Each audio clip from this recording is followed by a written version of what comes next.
নিজের বাড়ি হলো এমন একটি জায়গা, আমরা যে যেখানেই থাকি না কেন বহুদিন পর যখন আমাদের নিজেদের বাড়ি আসি তখন কিন্তু সেই ফেরাটা অনেকটা আনন্দের হয়।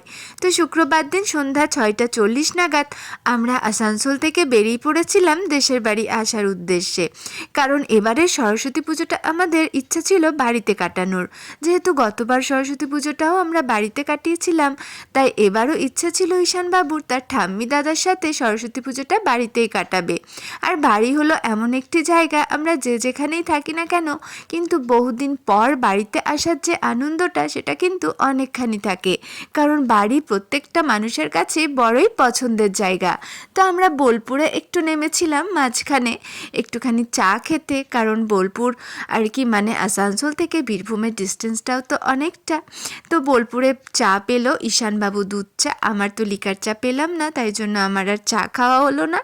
তো তারপরেই কিছুক্ষণ যাওয়ার পর আমরা পৌঁছে গেলাম আমাদের বাড়িতে প্রায় 11:10-15 নাগাদ। আর বাড়িতে ফেরার যে আনন্দটা সেটা কিন্তু বাড়িতে এসেই একমাত্র বোঝা যায়। আর সবথেকে খুশি ছিল কিন্তু এই ছোট্ট মানুষটি মানে ঈশানবাবু। আর ঈশানবাবুর ঠাম্মি দাদাও অনেকটা হ্যাপি ছিল। তো চলো টাটা, আবার দেখা হবে নেক্সট মিনি ব্লগের সঙ্গে। সবাই ভালো থেকো, সুস্থ থেকো, আর অবশ্যই আমায় ভালোবেসে আমার পাশে থেকো।